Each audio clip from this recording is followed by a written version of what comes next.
What's up, guys? I want to do a review, a proper review. So this is a proper review of the PolarPro phone case, the LiteChaser 15 for the iPhone 15 Max. And yeah, so I never got a chance to do this, but so I don't know if you can see this, but it comes with like a cover that you pop off and remove. It's metal, and I'm gonna go ahead and record so we can see what's happening. Um, okay, I guess my camera didn't like what was happening. My camera app. Okay. Okay, man, my phone's not playing. My phone's been messing up on me here lately. Um, there we go. Now we're in video mode. Okay. So I'm gonna record now so we can see. I'll kind of go back and forth. We're recording on the Sony FX30. I have a Sony ECM B10 hot shoe microphone on, and I did have to white balance everything. So I did have this card that I basically am figuring out I need to use every time I'm recording. But ideally, setting your white balance is going to be like one of the first things you do before you get out and record. I do have a variable ND filter on the Sony FX 30, and I want to also talk about this that I bought for the iPhone, which is a variable ND filter as well. Essentially, what we're going to be doing is I'm going to be like explaining like why you want one of these and use like the purpose for these. So when you're outside shooting, making sure you have the proper exposure and being able to lower that exposure or raise it depending on where you want to be on that exposure level. These are going to help you get there. So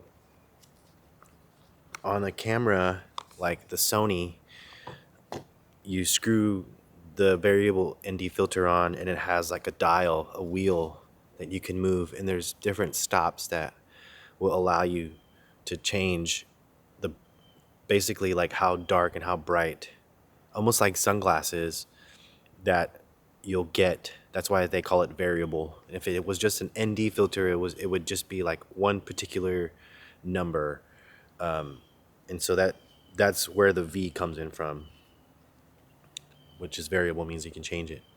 So this is a variable 3 to 5.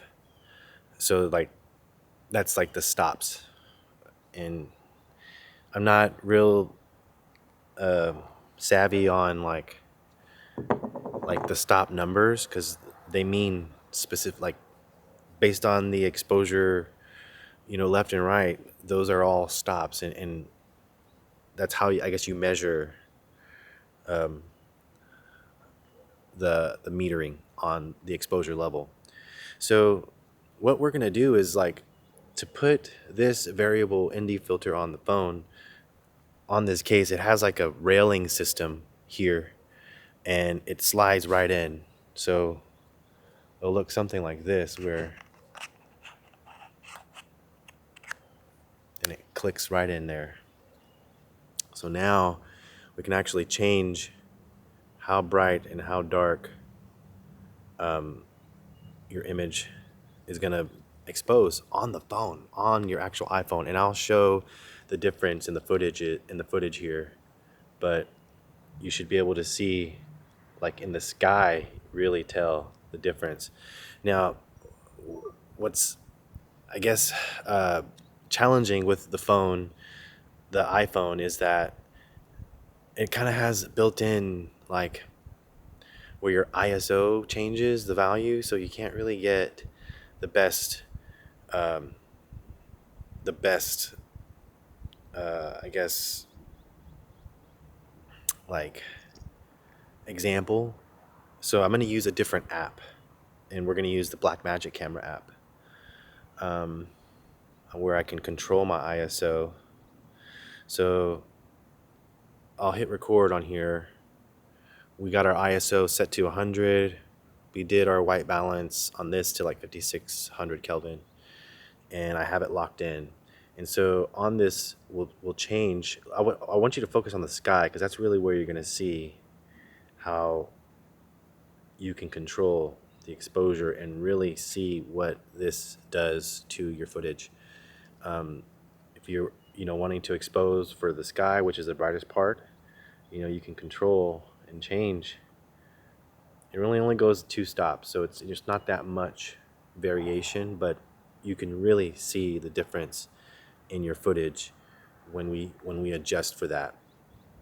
So ideally, this is gonna be like on those bright and sunny days, or even when it's overcast outside and you're trying to like properly expose, you want to use these variable ND filters outside. Even inside, like depending on your lighting situation, you can use them indoors as well. But the majority of the use that you get, you're going to really use these outdoors. So I hope this helps the beginners out there, especially those of you that are really getting into learning different lenses and how to really work that exposure triangle.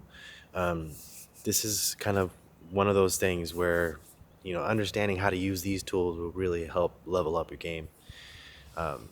So I hope this is helpful, and if it was, hit the like button and consider subscribing as well, and we'll see you in another video. Peace.